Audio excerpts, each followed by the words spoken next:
Nah, saya akan berbicara tentang kemurahan hati, buah yang memperbesar keuntungan, ya.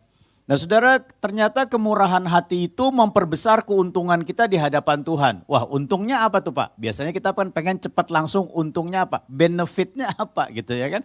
Nah, Saudara yang kasih dalam Tuhan, kalau kita bisa melihat pertumbuhan iman dan kasih seseorang, orang percaya tidak hanya diukur dari seberapa banyak dia melakukan ibadah dan pelayanan. Tetapi pertumbuhan iman dan juga kasih itu terlihat sejauh mana saudara sudah bermanfaat bagi orang lain. Amin. Jadi orang gak pusing saudara berapa kali ibadah sebagai orang percaya. Orang gak pusing iman saudara kepada siapa, begitu saudara ya kan. Tapi hidupnya akan terpengaruh ketika saudara bermanfaat, berguna bagi orang lain. Nah itu ya.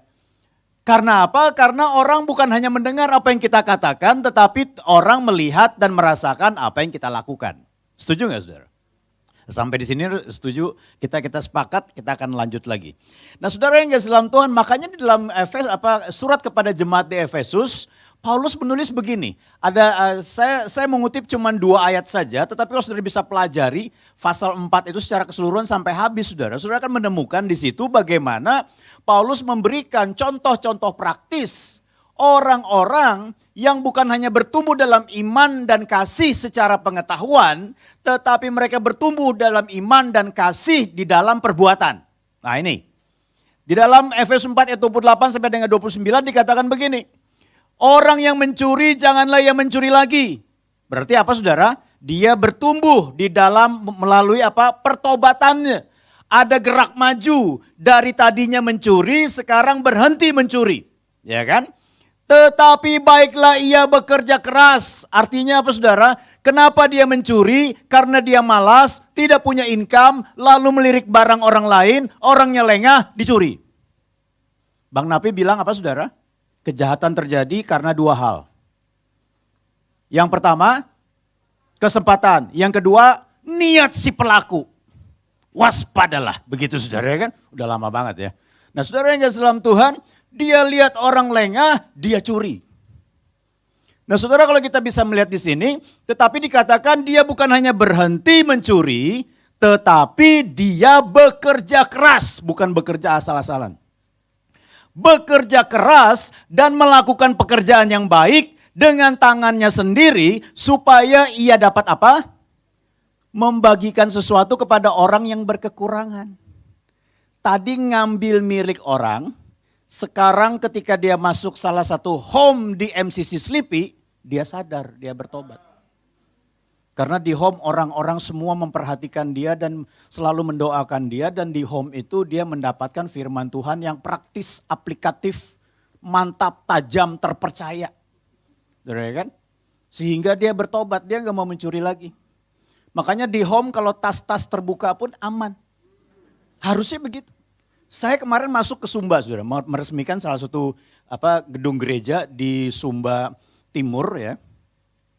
Itu dari bandara itu kurang lebih sekitar 2 jam ya masuk ke arah Sumba Timur sana saudara. Nah itu di situ ada satu perintisan gereja JKI, itu kampung maling. Bukannya 1 orang, tapi 1 kampung maling. Nah saudara, rupanya Tuhan tuh luar biasa sekali memasangkannya saudara ya. Diutuslah gembala yang sangat muda, lebih muda dari saya, belum menikah. Dulunya dia pernah kerja di daerah Grogol sini saudara. Badannya bertato. Anak muda ya. Mungkin sekitar umur nggak sampai 30 saudara ya. Mungkin sekitar 25-26 begitu. Waktu dia ditaruh di sana perintisan saudara. Wah kampung maling. Apapun bisa hilang. Ya kan. Nah saudara yang kasih dalam Tuhan dia masuk. Dia berdoa, dia masuk di situ. Dia deketin satu demi satu saudara. Firman mulai masuk. Kemarin waktu saya resmikan di situ. Dia berkata begini, Pak, ini dulu kampung maling Pak, nggak bisa lengas ini Pak. Di sana Pak, kalau orang curi kambing, bukan 1 ekor, bukan 2 ekor, sak kandang. Bener saudara, orang curi sapi Pak, di sini bukan 1-2 ekor Pak, 1 kandang. Orang curi babi Pak, sama 1 kandang. Saudara perhatikan baik-baik bisa berubah. Sehingga apa saudara, di situ berdiri sebuah gereja dan aman.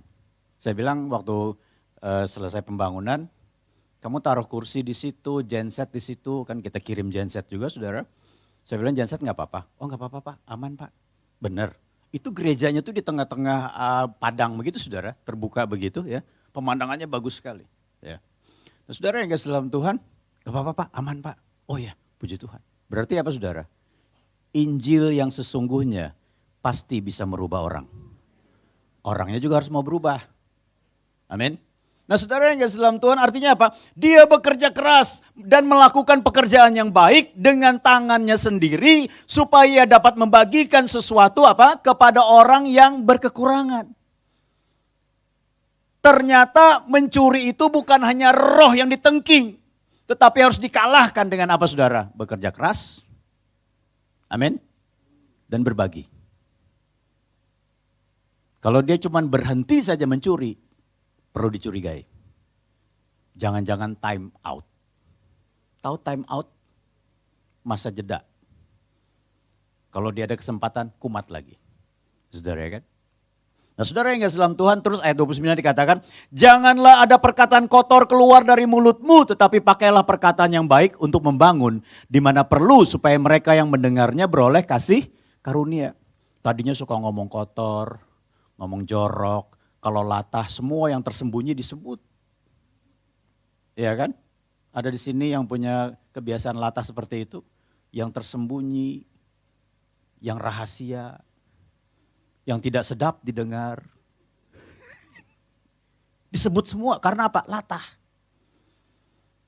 Sekarang ketika bertemu dengan Yesus, apa saudara?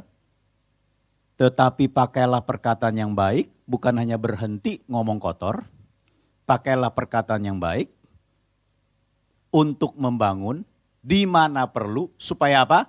Mereka yang mendengarnya beroleh kasih karunia. Ketika dia ngomong, adem ya Pak ya?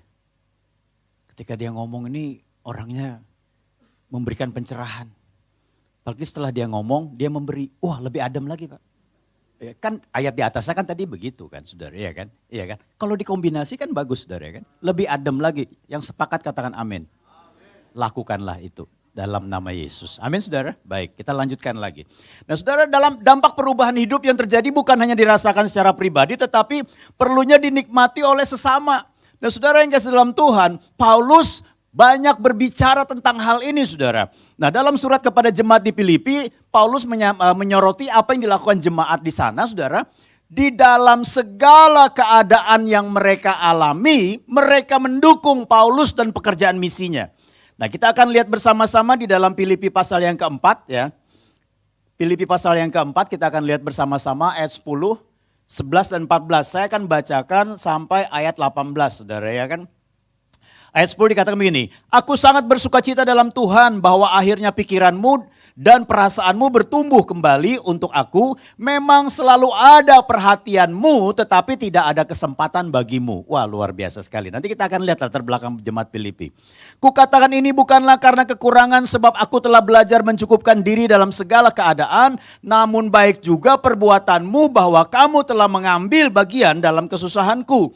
Tetapi yang kuutamakan bukanlah pemberian itu melainkan buahnya yang makin memperbesar keuntunganmu. Kini aku telah menerima semua yang perlu daripadamu, malahan lebih daripada itu aku berkelimpahan karena aku telah menerima kirimanmu dari Epaphroditus, suatu persembahan yang harum, suatu korban yang disukai dan yang berkenan kepada Allah. Saudara yang dalam Tuhan, mari kita akan lihat jemaat di Filipi. Jemaat di Filipi adalah salah satu jemaat dari wilayah Makedonia. Di wilayah Makedonia itu ada 3 jemaat. Yang pertama Filipi, yang kedua Tesalonika, yang ketiga adalah Berea. Berea ini kecil sekali. Dia disebut 2 atau 3 kali di dalam Alkitab. Tetapi Filipi dan Tesalonika ini merupakan jemaat yang lumayan besar. Nah saudara yang kasih dalam Tuhan, kota Filipi itu adalah kota yang dipenuhi dengan klinik dan penyembahan berhala. Sinkritisme, mengawinkan antara agama dan penyembahan berhala. Sehingga orang beragama tapi juga masih menyembah berhala. Itu namanya sinkritisme. Nah saudara, mereka hidup di tengah-tengah seperti itu. Bahkan kota Filipi merupakan pangkalan militer bagi pemerintahan Romawi pada saat itu. Kondisi mereka ketika mereka percaya kepada Kristus, mereka teraniaya, itu yang pertama. Mereka mulai dikucilkan, yang kedua. Banyak orang kehilangan lapangan pekerjaan. Yang ketiga, mereka sengsara, menderita dan sangat miskin. Tetapi saudara yang dalam Tuhan, Paulus katakan begini, kalau saudara pelajari di dalam ayat-ayat itu saudara ya, yang tidak kita baca, tetapi saya lompati saja, ya. Dikatakan begini, tidak ada jemaat lain yang melakukan perhitungan hutang piutang dengan aku kecuali kamu. Artinya begini, ketika Paulus datang kepada jemaat Filipi, mereka melihat pelayanan Paulus ini murni. Yang diberitakan Paulus adalah Injil. Yang diberitakan Paulus adalah keselamatan. Paulus begitu berjerih lelah datang ke sana. Kita harus perhitungkan ini. Perhitungkan bagaimana? Ayo kita topang kehidupannya. Ayo kita topang yang namanya perjalanan misinya. Ini yang diperhitungkan jemaat Filipi. Mungkin mereka berpikir bagaimana kita bisa memperhitungkannya. Kita sendiri aja hidupnya susah. Tidak, saudara. Mereka mulai mengumpulkan. Apa yang mereka dapat persembahkan, mereka kumpulkan. Mereka kumpulkan dan mereka kirim kepada Paulus. Mereka berikan kepada Paulus ketika Paulus ada di Filipi. Atau mereka kirimkan kepada Paulus ketika Paulus berada di kota lain. Dan itu bukannya sekali, tapi beberapa kali. Saudara yang kasih dalam Tuhan, ternyata untuk memiliki kemurahan hati tidak hanya dibutuhkan ketika saudara memiliki segala sesuatu. Amin saudara.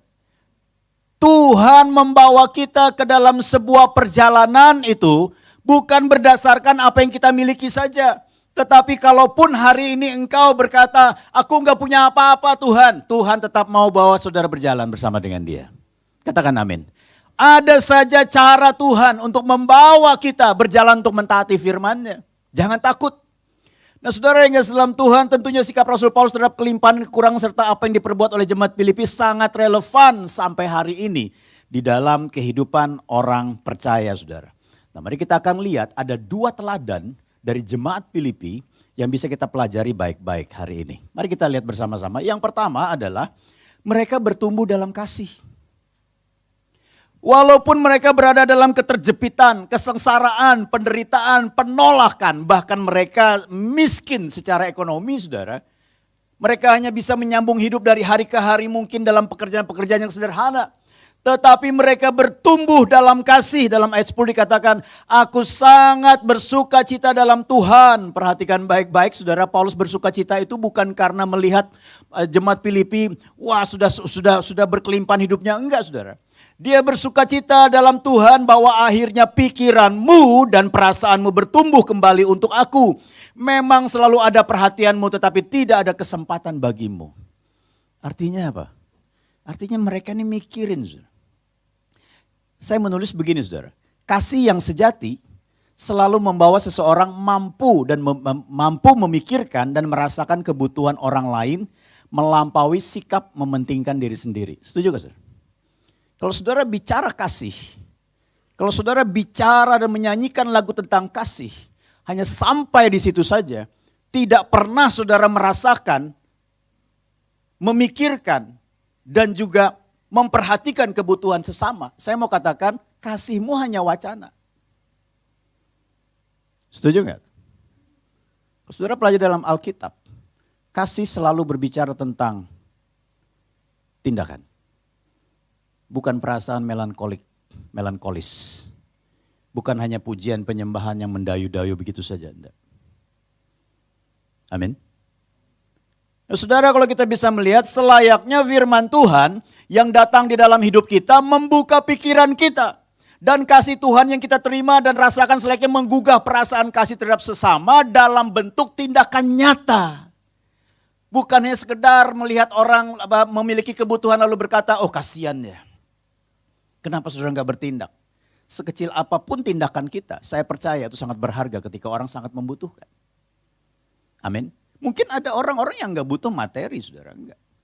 Tapi dia membutuhkan telepon dari saudara, membutuhkan encourage dari saudara, membutuhkan sesuatu yang saudara miliki sebagai orang atau sebagai hamba Tuhan atau sebagai apapun saudara, di mana dia sangat membutuhkan itu.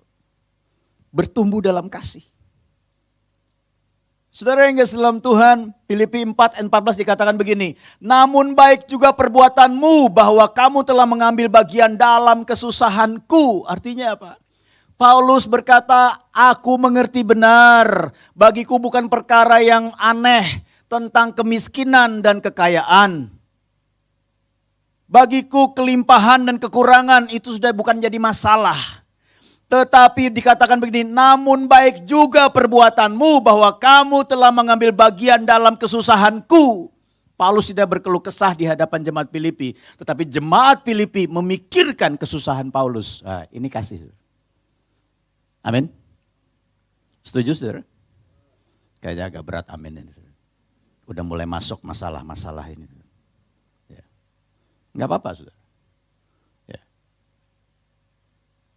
Paulus nggak pernah bicara kepada jemaat Filipi.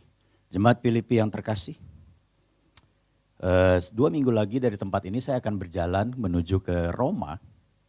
Saya membutuhkan biaya sekitar 3 juta rupiah. Saya membutuhkan ini untuk hidup saya dan sebagainya. Tolong bantu doa. Itu kan bahasa halusnya, saudara. Tapi saudara mau minta gitu, saudara kan. Dia nggak pernah bicara seperti itu. Paulus katakan begini, namun baik juga perbuatanmu. Kata baik di situ saya pelajari dalam teks aslinya disebut dengan kalos. Kalos itu adalah perbuatan yang benar, baik, benar, punya nilai, terhormat dan indah. Artinya begini, saudara. Namun baik juga perbuatanmu. Artinya apa, saudara? Artinya adalah perbuatan baik yang dilakukan secara nyata dan benar. Secara moral membuat tidak ada ruang bagi orang yang memfitnah mereka karena Injil. Bahkan bagi orang yang menghakimi dan menyalahkan mereka karena Injil. Karena apa? Ketika mereka terima Injil, ketika mereka terima Yesus melalui pengajaran Paulus, hidup mereka berubah. Walaupun kehidupan mereka sukar, susah, miskin, menderita, mereka tetap memikirkan kesusahan orang lain. Tidak bisa disangkal. Amin. Bukan hanya pandai berdebat firman Tuhan. Saudara setinggi apapun sekolah tapi cuma pandai berdebat. Enggak pernah menyatakan perbuatan baik yang membuat orang melihat Yesus dalam hidup saudara. Belajar lagi. Amin. Namun baik juga perbuatanmu. Artinya apa? Jika engkau melakukan kebaikan ini, orang di luar sana tidak bisa menyangkali imanmu. Karena apa? Engkau difitnah, engkau dikucilkan karena engkau percaya kepada Yesus. Tapi perbuatanmu berbicara lain. Ternyata engkau bertumbuh dalam kasih. Amin, saudara. Sekarang orang ribut. Saudara bisa lihat di YouTube, saudara, ya kan? Ada hamba Tuhan yang setuju dengan perpuluhan, ada yang gak setuju dengan perpuluhan. Ada juga yang gak setuju dengan istilah persembahan sulung. Ada juga yang setuju dengan persembahan sulung. Ada juga yang melakukan persembahan sulung dengan konsep seluruh gaji full timer satu bulan Januari tidak dikasih, langsung dipotong oleh bagian keuangan. Ada gereja seperti itu. Katanya begitu, saudara. Karena itu merupakan persembahan sulung buat tahun itu dari para full timer gitu. Saya nggak mau pusing dengan pandangan orang seperti itu. Amin, saudara. Silahkan saja perdebatkan hal seperti itu. Saya mau katakan pada saudara, firman Tuhan kembali. Jika engkau mau bertumbuh dalam kasih dan iman, lakukanlah firman Tuhan. Titik. Amin. Saudara sibuk dengan perdebatan, akhirnya mencari kebenaran yang cocok untuk diri saudara. Setuju gak? Yang mana nih yang cocok?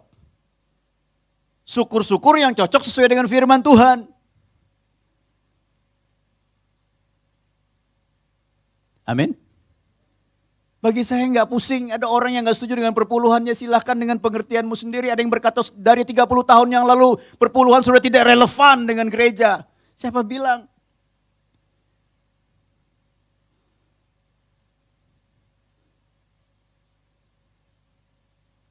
Ada juga yang berkata kalau engkau memberikan sepersepuluh dari penghasilanmu, engkau berarti masih berada di dalam kutuk hukum Taurat. Ada juga yang seperti itu ngomongnya. Jadi seharusnya apa? Harus dilanjutkan, itu koma bukan titik. Harus disadari bahwa apa yang datang daripada Tuhan itu apa, saudara? 100%. Bahkan seluruh kehidupan kita datangnya dari Tuhan. Amin. Artinya apa? Selayaknya kita yang hidup dalam zaman anugerah bukan ngasih 10 saja, 10% saja. Seluruhnya. Gak ada yang amin. Tadi nyanyi apa? Segala apa? Yang ku miliki. Amin. Apa? Coba tangannya begini. Semuanya dari siapa? Kalimat berikutnya sama-sama. Turun ini.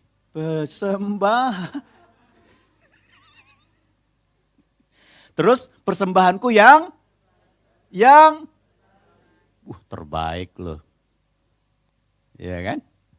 Kita ini orang Kristen tuh seringkali kalau nyanyi itu lupa diri, saudara. Setuju gak, saudara? Lupa diri ya. Lo perhatikan uang kolektor. Siapa sini yang suka hitung uang kolektor? Mana lebih banyak? Yang lecek, dilipat rapi, atau utuh? Silahkan yang biasa hitung uang kolektor. Banyak yang lecek ya Bu ya? Banyak yang lecek. Bahkan tidak jarang amplop yang kosong. Ya benar gak Bu? Nyanyinya apa?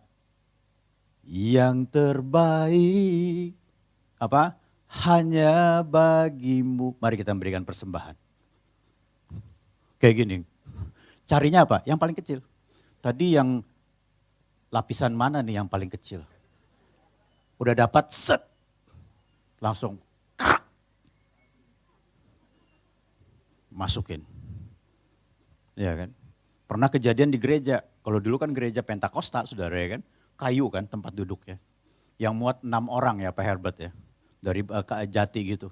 Tuh saya pernah bersihin gereja pakai itu saudara. Dengkul saya, tulang kering saya berkali-kali mentok saudara. Tuh nikmat sekali. Ya, tuh duduk situ. Pas dia, mari kita berikan persembahan. Dulu kan kolektor itu kan pakai kantong yang tiangnya tuh panjang kan tongkatnya. Jadi bisa begitu gitu. Wah, ya kan. Nah, terus dia tuh tangkap. Pas dia mau ngasih jatuh, tong. Ling ling ling ling ling ling ling ling ling. Dia muter dulu di bawah kursi saudara. Ling ling ling ling ling baru tek. Wah, udah ketahuan ternyata. Padahal barusan nyanyi yang terbaik hanya bagimu. Untungnya di halaman parkir Kapitol tidak ada tukang rokok saudara. Biasa tukang rokok hari Minggu penuh biasanya. Untuk apa saudara? Money changer saudara. Oh enggak perlu Pak, enggak perlu di Kapitol Pak. Karena depan rumah udah ada. Wah itu bahaya saudara. Nah artinya begini saudara. Artinya adalah kita mau bertumbuh gak dalam iman dan kasih? Itu aja pertanyaannya gitu. Kita terlalu sibuk berdebat begini, begitu, begini. Cari ayat perjanjian lama, cari perjanjian baru, cari apa segala macam. Tafsirannya, ayat apa, latar belakangnya, sejarahnya. Lalu keadaan bangsa pada saat Yesus berbicara itu. Lalu kita cari juga bahasa aslinya dan sebagainya. Wah kita banyak sekali pengetahuan tapi gak berbuat apa-apa. Iman dan kasih kita tidak bertumbuh. Ini urusan pribadi. Amin. Oh tapi kan Pak kalau saya kembalikan perpuluhan di gereja itu udah banyak orang kaya Pak. Kalau saya kasih persembahan yang besar, gereja itu banyak orang kaya Pak. Saya mau katakan pada saudara, ini bukan urusan masalah di situ ada orang kaya atau tidak. Urusannya adalah engkau mau bertumbuh dalam iman dan kasih atau tidak. Udah itu aja. Amin.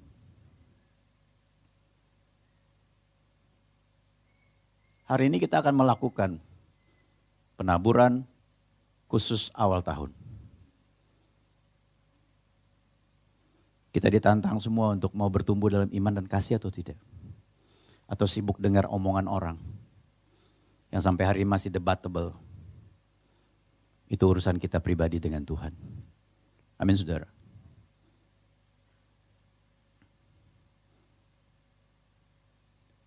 Sehingga kita berpikir, tapi kan di sana sudah banyak orang yang nyumbang besar-besar Pak, apalah artinya saya sekecil ini. Saya mau katakan pada saudara, saya katakan bicara masalah ini saudara, bukan masalah jumlahnya. Kalau engkau dipercayakan banyak, engkau menabur banyak, yaitu karena engkau dipercayakan banyak. Amin saudara. Kalau engkau masih dipercayakan mungkin sedikit, ya taburlah sesuai dengan apa yang kau dapat lakukan. Yang pasti dua hal ini bertumbuh, iman dan kasihmu bertumbuh. Amin. Jangan suka membandingkan, begitu saudara ya. Nah saudara, mari kita lihat bagian yang kedua adalah, yang kedua yang Paulus katakan begini ayat 17, tetapi yang kuutamakan bukanlah pemberian itu, melainkan buahnya yang makin memperbesar keuntunganmu. Artinya apa? Kalimat memperbesar keuntunganmu itu bukan berarti tabur 100 menuai 10.000, bukan begitu. Tabur uang menuai kekayaan, bukan begitu. Tabur janji iman menuai keberuntungan, bukan begitu. Amin. Ini namanya bicara bisnis dengan Tuhan. Transaksional. Saudara jangan main-main dengan Tuhan kalau bicara bisnis. Amin. Ada pendeta berkata begini, kita bawa kalkulator 24 digit. Tuhan bawa simpo Cina yang gak ada digitnya. Ayo mau baku hitung? Amin saudara. Nah, saudara yang kasih dalam Tuhan, jika ada dalam pikiran orang percaya berarti kita masih terjebak dalam konsep untung rugi transaksional dalam mengikut Tuhan. Tetapi keuntungan yang dimaksud adalah bertumbuhnya salah satu dari buah roh, yaitu apa? Kemurahan yang membuktikan bahwa orang percaya hidupnya tidak terikat dengan apa yang dia miliki. Katakan amin. Walaupun Tuhan percayakan banyak, walaupun Tuhan percayakan sedang, walaupun Tuhan percayakan sedikit, dia nggak terikat. Dan yang kedua, kasih kepada Kristus jauh lebih besar daripada cinta akan uang. Yang ketiga, kepedulian kepada kebutuhan sesama adalah cara yang paling jitu untuk menunjukkan, untuk menaklukkan sifat mementingkan diri sendiri. Jangan ditengking saja dalam pelayanan pelepasan. Dan yang keempat adalah mampu mengelola seberapapun yang Tuhan percayakan. Sehingga engkau naik tingkat, bukan hanya dipercayakan, tetapi dapat dipercaya. Yang setuju katakan amin. Saudara yang kasih dalam Tuhan, sedikit saya berbicara tentang pengelolaan keuangan di MCC secara keseluruhan. Kami menganut sistem MCC One. Semua uang yang masuk kita masukkan dalam satu akun, melalui akun-akun di dalam gereja lokal. Kita tidak menganut konsep tradisional di mana yang megang uang adalah pendeta dan istri gembala. Enggak ada seperti itu. Sampai hari ini saya dan istri, dan saya percaya Pak Herbert dengan istri tidak pegang uang. Kecuali duit kita sendiri. Bukan uang jemaat. Amin saudara. Semuanya masuk di dalam alur yang jelas, pengelolaan yang transparan, dan bisa dipertanggungjawabkan.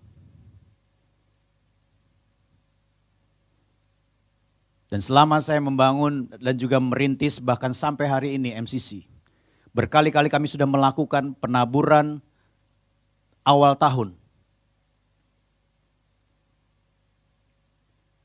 Berapapun yang kami dapatkan kami dedikasikan untuk pekerjaan Tuhan. Dan itu berjalan. Dalam perjalanannya saudara yang kasih dalam Tuhan, ada yang bisa menuntaskan janji imannya. Ada juga yang terkendala ketika dalam perjalanannya janji dalam 1 tahun itu dia akan tuntaskan janji imannya. Tapi di tengah perjalanan dia mengalami badai dalam bisnisnya, mengalami badai secara ekonomi, lalu dia tidak menuntaskan. Kami tidak pernah mendatangi rumahnya seperti debt collector, enggak seperti itu. Bahkan kami doakan supaya yang hari ini mengalami pergumulan, Tuhan bangkitkan, Tuhan berkati.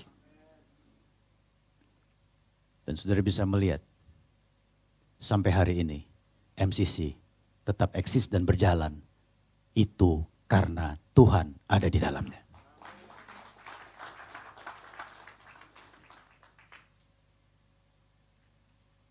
Saya melihat dari tahun ke tahun, perjalanan MCC ada begitu banyak kemurahan Tuhan.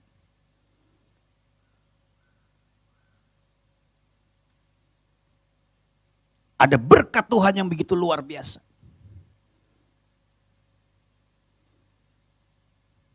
Tetapi memahami berkat ini bukan hanya menikmatinya, namun mari terlibatlah di dalamnya. Supaya ketika Tuhan memberkati MCC, Tuhan juga memberikan kesempatan bagi kita untuk kita terlibat memberkati pekerjaan Tuhan ini. Supaya apa? Supaya bukan hanya tambah diberkati, supaya bukan hanya tambah sukses, supaya bukan hanya tambah berhasil, bukan itu. Supaya iman dan kasihmu bertumbuh dan ada satu buah yang keluar dari hidupmu, yaitu apa? Kemurahan hati.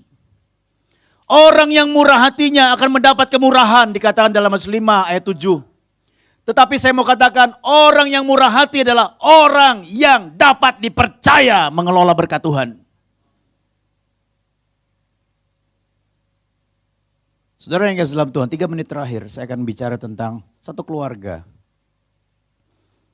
di New York. Pada abad 18. John G. Wendell and family. Saudara yang kasih dalam Tuhan, dia adalah orang yang begitu luar biasa. Luar biasanya kenapa saudara? Luar biasa pelitnya. Dia diwarisi oleh keluarga besarnya, oleh papahnya saudara. Kekayaannya begitu luar biasa. Ini adalah bangunan di tengah kota New York, waktu sebelum dibangun saudara. Kalau sekarang sudah tidak akan melihat lagi bangunan ini, tapi pada abad 19 dan awal abad ke-20 saudara, bangunan ini masih ada. Saudara yang kasih dalam Tuhan, mereka adalah keluarga pengusaha. Ketika orang tuanya meninggal, John Wendell ini saudara, hidup bersama dengan 6 saudara perempuannya. Dia bilang begini, dia hidup dengan 6 saudara perempuannya dan 1 anak laki-lakinya. Dia bilang sama 6 saudara perempuannya, jangan pernah menikah. Kenapa? Karena kalau kamu menikah, maka pasanganmu akan masuk dalam daftar keluarga, itu bisa mempengaruhi kekayaan kita. Ngomong begitu. Suka anjing pudel. Punya anjing pudel banyak. Bahkan halaman rumput. Kalau sekarang jadi tengah kotanya New York itu saudara, waktu dulu itu halaman rumput mereka luasnya saya nggak tahu, tapi pada saat itu tahun 1859 itu harganya $1 juta. Cuman buat tempat bermain anjingnya. Anjing pudelnya banyak sekali saudara, namanya satu, namanya Toby. Rupanya lebih gampang kali. Supaya kalau kasih makan, Toby, sek, datang semua. Saking iritnya saudara. Sampai nama anjing semuanya Toby saudara. Nah, saudara kekayaan yang kekayaannya apa saudara? Kekayaan adalah bangunan senilai $75.000. Pada saat itu, kalau dikurskan sekarang kurang lebih sekitar $1,89 juta. Kemudian dia punya kerajaan properti saudara dari keluarga Wendell ini di seberang Manhattan pada awal abad ke-20 sekarang bernilai kurang lebih 1 miliar. Dan pada tahun 1859 satu keturunan John D. Wendell meninggal dan mewariskan sekitar 3 juta kepada 7 putri dan 1 putranya. Ya, maksudnya nih 6 putri dan 1 putranya, 6 saudara perempuannya, 1 putranya, maksudnya begitu. Lapangan rumput senilai $1 juta untuk tempat Toby anjing pudelnya bermain. Ya. Kemudian harta Ella itu saudara perempuan terakhir yang meninggal saudara pada tahun 1914. Itu senilai $35 juta. Catatan menunjukkan ada kurang lebih sekitar waktu ternyata orang tahu itu bangunan sudah nggak ada tuannya, semuanya sudah meninggal saudara. Lalu ada orang yang ngaku-ngaku saudara. Yang ngaku-ngaku berapa banyak? 2.303 orang yang ngaku bahwa saya ini adalah anak hasil hubungan gelap dengan John Wendell. Ngomongnya begitu. Saudara. Itu berapa banyak yang ngaku? 2.303 orang. Sehingga apa? Ada yang sepertinya punya surat-surat yang absah begitu saudara. Sehingga urusan dengan hukum berjalan. Panjang sekali, bertahun-tahun. Setelah bertahun-tahun akhirnya diputuskan. $35 juta itu dibagikan ke 5 organisasi amal. Kalau dikurskan sekarang dikali 15.000, berapa saudara? Banyak saudara kan. Biasanya kalau ngitung uang tuh lancar, saudara kan. Ya, biasanya lancar ya. Ya, maksudnya itu terapi bagus untuk mengingat, saudara kan. Saya hitung 35 juta itu kurang lebih sekitar 552 miliar. Hidupnya menderita, saudara. Enggak mau ngapa-ngapain, enggak pasang listrik di gedungnya itu. Cuman pakai gas. Sudah bisa bayangkan. Padahal Tuhan percayakan banyak. Padahal orang Protestan ini orang Kristen. Tuhan percayakan banyak supaya iman dan kasih bertumbuh sehingga melahirkan kemurahan hati, tapi dia keep. Saya tidak berkata lalu saya berusaha mendorong jemaat untuk berikan semuanya, bukan begitu. Pertanyaannya adalah, maukah engkau bertumbuh di dalam iman dan kasih dan berbuah kemurahan hati dengan segala apa yang kau miliki dan apa yang dapat engkau lakukan sejangkauan dan semampumu. Bisa mengerti saudara? Itulah yang Tuhan kehendaki. Biarlah hari ini kita mengambil keputusan yang tepat. Mau bertumbuh dan mau berbuah. Tuhan Yesus memberkati kita semua. Amin.